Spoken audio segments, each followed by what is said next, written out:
So my name is Andy Columbi and I'm the CEO of Rise. Hi, my name's Gary Radburn. I'm here to talk about our VR solutions. I'm Joe Curtella. I am an application engineer. I'm the Chief Revenue Officer of Xometry. I run our sales and marketing. President of Biodapt, which is a performance prosthetic manufacturer. And I'm the CEO of CAD. CAD is our new product development design firm. In short, these guys are able to take my ideas and then just putting them into 3D modeling and progressing the design from there. Working with Mike, we had the idea of coming up with 3 extrusions. He is very good at describing parts of the design even after manufacturing started, things that we could do like within SolidWorks where we need to optimize some of the design. So we are here at the event showing off some of our design and our manufacturing capabilities. So what we have here is we've got our DuckBot, which we actually sponsored, and we built parts for these guys. So we did some CNC parts as well as some sheet metal parts that are internal. The designer came to us and he had a limited time frame. So that's really our big benefit that we offer customers is the speed at which we can produce parts. So first of all, I think one of the trends we've seen is that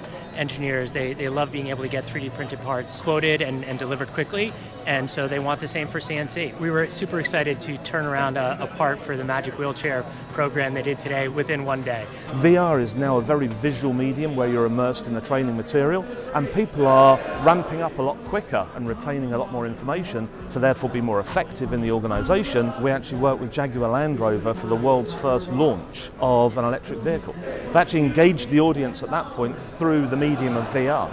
People could have their own VR experience, they could take the car apart, see the transmissions, but more than that, they were actually using VR through the design iterative process. Our focus has been how to make 3D printing easy. How do we get industrial 3D printing to be used by all? So we invented a new process called augmented polymer deposition. Filament is fed through an extrusion system, a polymer filament, and the part is built with that. Our world is in color. Strangely, the 3D printing for the last 30 years has not been color. So we want color to be mainstream. Over the course of prototyping, we've definitely 3D printed several components. The heel guard here, we printed a whole lot of these. This is a molded part. The first 30 of them were 3D printed. We can change the height by adding or reducing height, length right here between the foot and the knee. The foot frame is all the same for everybody. We just change the sole plates on the bottom. Every engineer should know 3D printing. People used to wonder, should we be learning computers? Will they take away jobs? And now you can't do without a computer. So I think 3D printing is that kind of a technology. As we see the needle going further and further down the road, I see convergence of VR and AR. So there's some headsets out there now where we can actually integrate the two of them into one headset.